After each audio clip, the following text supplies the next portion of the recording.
Ang mga senador na nagagalit, mga mausisa at madamdamin sa naging pagtatanong sa investigasyon ng Senate Committee on Health and Demography ay siya ring mga senador na nagratipika sa batas na siyang nagbibigay ngayon ng suliranin sa mga miyembro ng PhilHealth. Sino ba ang nagbigay ng pahintulot?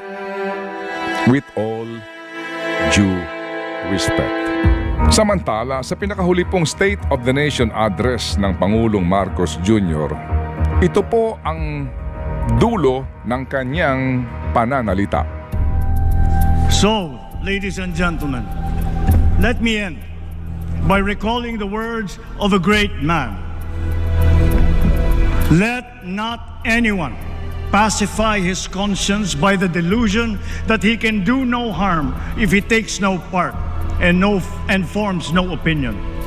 Bad men need nothing more to compass their ends than that good men should look on and do nothing.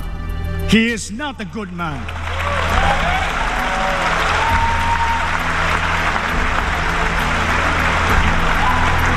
He is not a good man who, without a protest, allows wrong to be committed in his name. Ang lakas po ng palakpak po at napakasarap pakinggan. Sa wika po naman namin, kapag ikaw, kayo, ang nagbibigay ng dahilan at pagkakataon sa mga pusakal para lalong gumawa ng masama, ang tawag sa iyo ay kasabwat. 5,000 pesos cash! At 5 kilong bugas! Happy kayo? Happy kayo?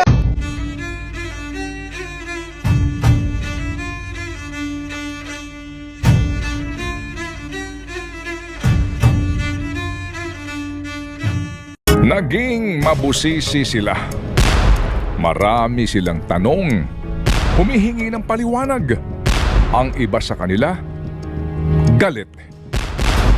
Bakit nga ba naman kinukuha ang 89.9 billion pesos na sinasabing sobrang pondo ng PhilHealth para ilaan sa ilang pagkakagastusan ng gobyerno? Ang tinutukoy ko ay ang ilang miyembro ng Senado sa kanilang ginawang pag-iimbestiga tungkol sa isyong ito na ngayon nga ay umabot na sa kataas-taasang hukuman. Narito ang ilang bahagi sa nangyaring pagdinig noong Hulyo 30. Pero ang concern natin dito, saan bang programa ito magagamit?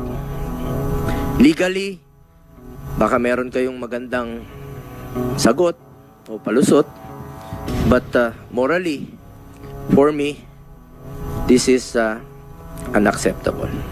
Bakit may ibang pinaglalaan ng pondo na dapat ay para sa kalusugan? Bakit may 90 billion na excess funds ang PhilHealth na pwede sigurong magamit para sa palawakin at palakasin ang mga benefit packages? Yung libreng gamot, bakit hanggang ngayon maraming lumalapit sa akin, nagbibit-bit ng reseta, walang pambili ng gamot? Eh hindi naman nila kayo makikita. Pwede ba nilang dalahin yung reseta sa inyo? Ba't hindi kayo gumawa ng mga bagong programa? Bakit kailangan ibalik ang 90 billion? Sapat ba o sobra-sobra na ang pondo? In truth and in fact, and in reality, marami pa rin tayong mga pamilya na namamatay dahil hindi nakakaabil ng services sa gobyerno.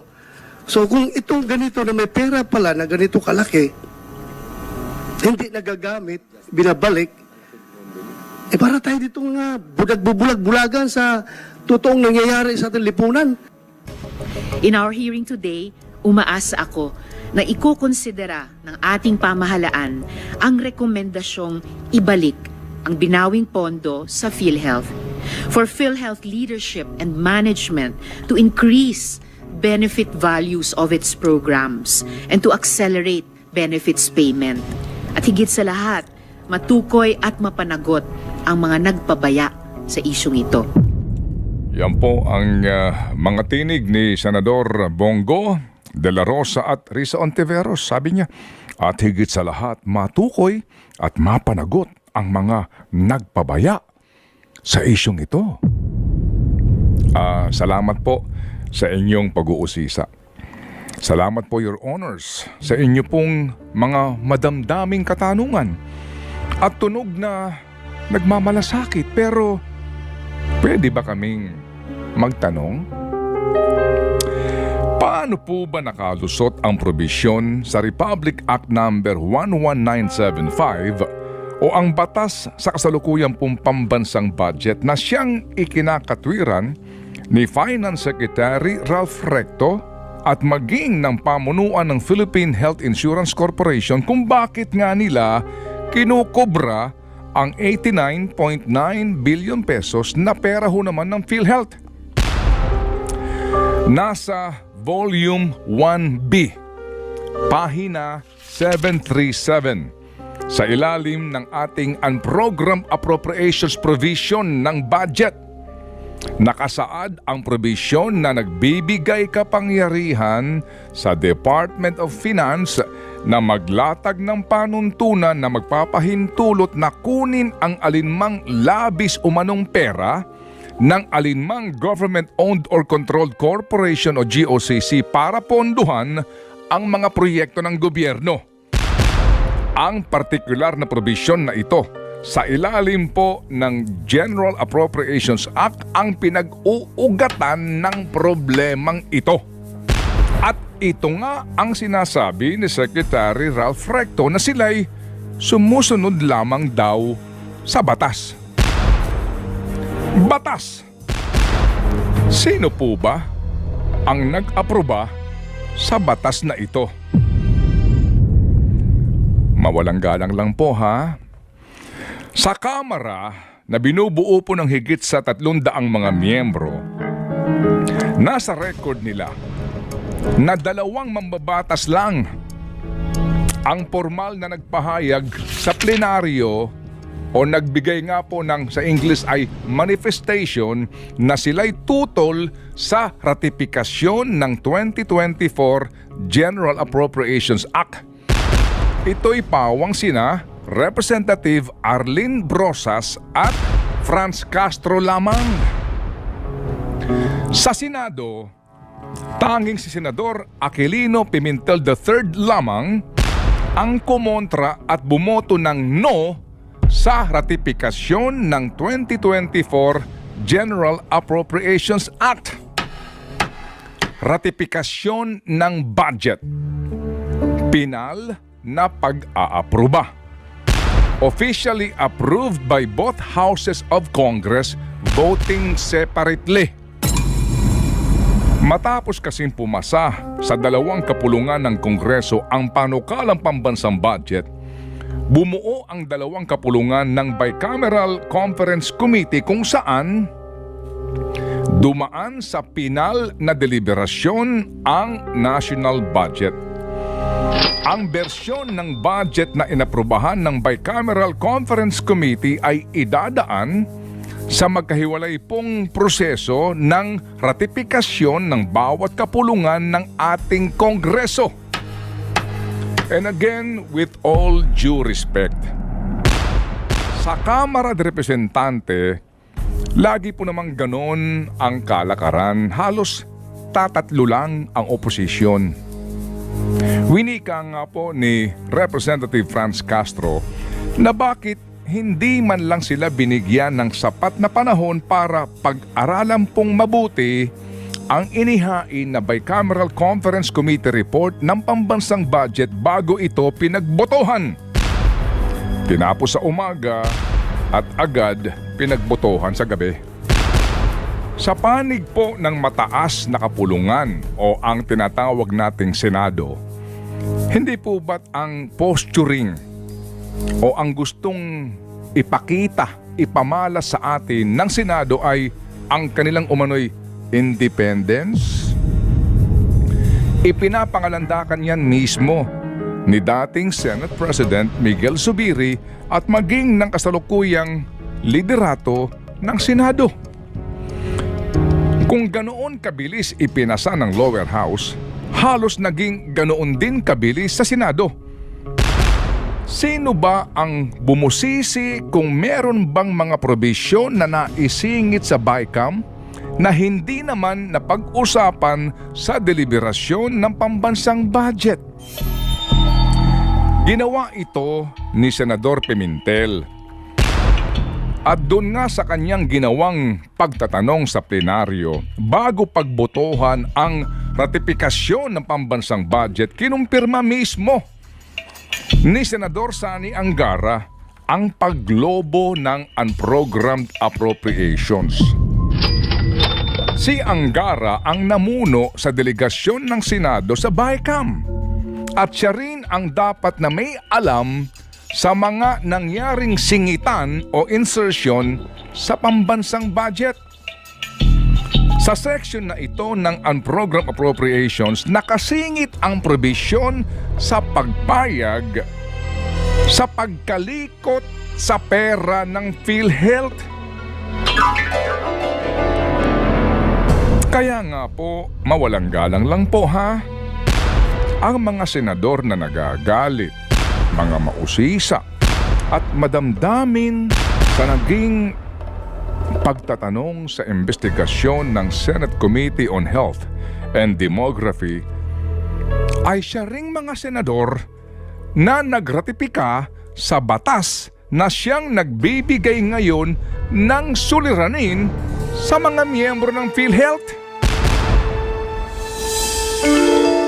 Hindi ba nila ito nabasa? Hindi ba nila ito napag-aralan? Hindi ba nila ito alam? Labis ba ang pagkukubli nito sa BICAM at walang nakapansin? O baka naman talagang hindi nyo lang po binasa at inalam ang mga ginawang amendments at pagbabago sa BICAM report? Bumoto pabor sa ratifikasyon ng isang napakahalagang batas nang hindi ito pinag-aralan at ni hindi malamang nakinig sa mga pagtatanong ng minority leader. Pasintabi lang po ha. Ilan sa mga nandoon mismo sa investigasyon ay pawang mga miyembro mismo ng Senate panel sa Bicameral Conference Committee. Si Senador Bongo, Senator J.B. Ejercito, Senator Bato de la Rosa, at maging si Senator Risa Ontiveros. Nagtatanong lang po kami ha, anyari, wala ba kayong Viber group? Walang heads up? Samantala, tila kinakailangan pong banlawan itong si DPWH Secretary Manuel Bunuan matapos siyang masabon ng husto sa ginawang hearing din ng Senado tungkol naman sa nangyaring pagbabaha na naman sa Metro Manila at katabing mga lalawigan. Galit din ang ilang senador.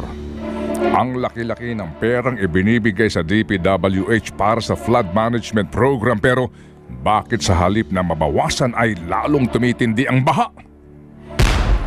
May mga senador pa nagsasabi na halos higit daw 1 billion pesos sa bawat araw ang budget ng DPWH para lamang sa flood management.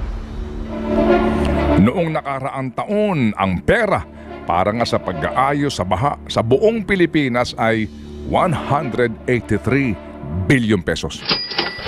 Ngayong taon, 244.6 bilyong piso ang inilaan sa pambansang budget para sa flood management program.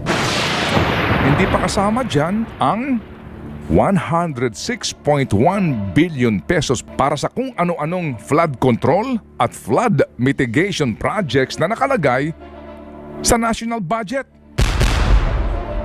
At sa gitna nga po ng pagkalaki-laking budget, napakalaking halaga ng pera ng bayan na dinaig pa ang pambansang budget ng kagawaran ng kalusugan, iginiit ni Ate Senador Amy Marcos na wala umanong National Flood Master Plan. Ay nakakagalit talaga. Subalit muli, mawalang galang po ha, ang aming katanungan.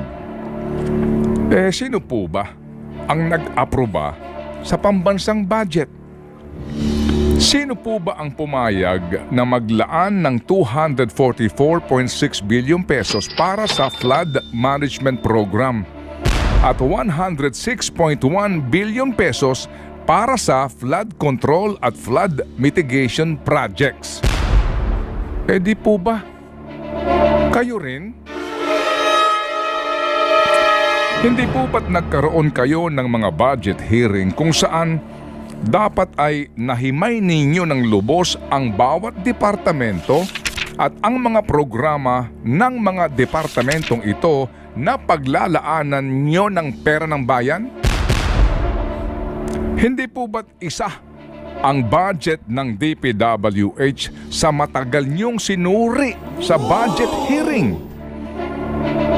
Nangangahulugan ba na sa pag-usisa ninyo sa budget hearing, walang naging pagtatanong kung sa pagkalaki-laking halaga na budget sa ilalim nga po ng DPWH para sa flood management program ay may kaukulan bang National Flood Master Plan?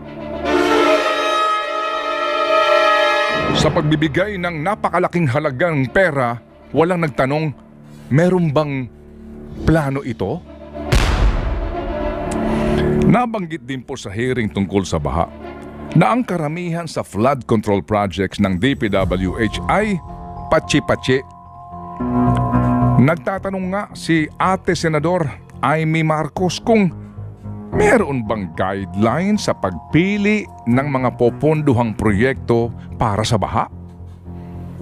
Ito ang bahagi ng kanyang pagtatanong sa hearing. Saan inilalaan ang bilyon-bilyong pera kapag walang master plan? How do you choose the projects?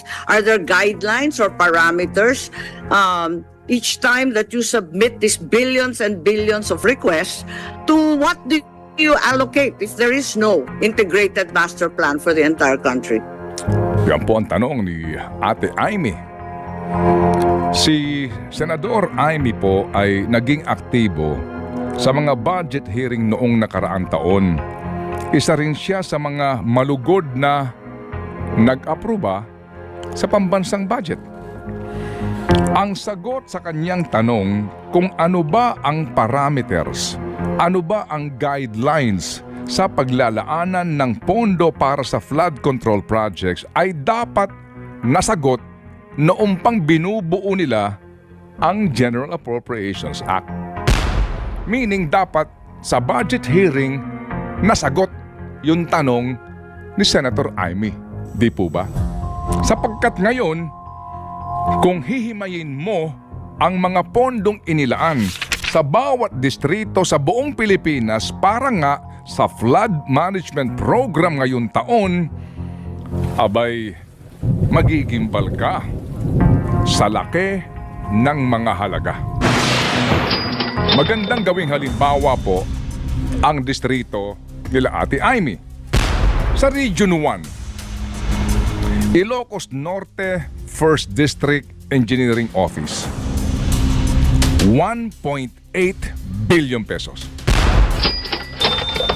Ilocos Sur 1st District, 134.5 million pesos. Ilocos Sur 2nd District, 135 million pesos. Pangasinan 1st District, 200 million pesos. Pangasinan 3rd District, 553 million pesos. Pangasinan 4th District, 100 million pesos. Hindi na po natin iisa-isahin pa ang lahat ng distrito sa buong Pilipinas. Kayo na mismo ang bumuklat. Volume 1B, simula page 89 ng General Appropriations Act. Nandoon po ang pagpaparte-parte ng mga distrito ng pondo para nga sa sinasabing flood management program sa ilalim ng construction/maintenance of flood mitigation structures and drainage systems kuno. But wait, there's more. Iba pa ang pondo sa bawat distrito para sa construction/rehabilitation of flood mitigation facilities within major river basins and principal rivers.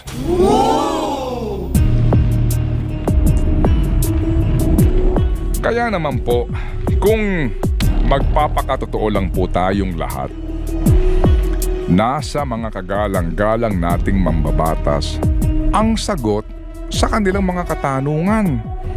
Kung bakit sa napakalaking pera ng bayan na ginagasta at inilalaan para ayusin ang problema ng bayan sa mga baha na sa halip na maayos ay lalong tumitindi.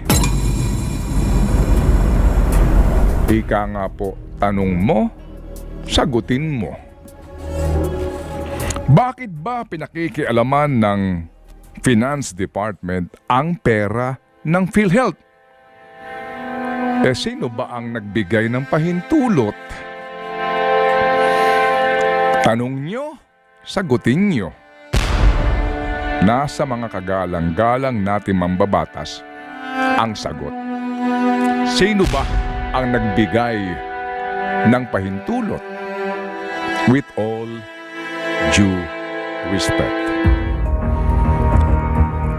Samantala, sa pinakahuli pong State of the Nation address ng Pangulong Marcos Jr., ito po ang dulo ng kanyang pananalita.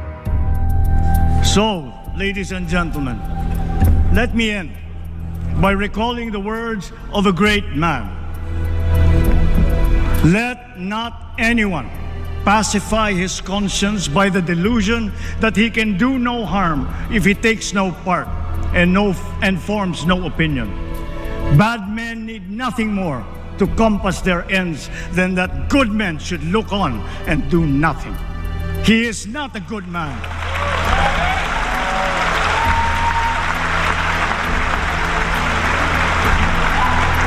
He is not a good man who, without a protest, allows wrong to be committed in his name. Ang lakas po ng palakpak po at napakasarap pakinggan. Sa wika umano ni John Stuart Mill, isang dating mambabatas ng United Kingdom at isa ring English philosopher, sa wikang Filipino, huwag mong isipin na hindi ka makakasakit kung hindi ka makikialam at manahimik na lamang. Nagtatagumpay ang mga masasama dahil walang ginagawa ang mga mabubuti.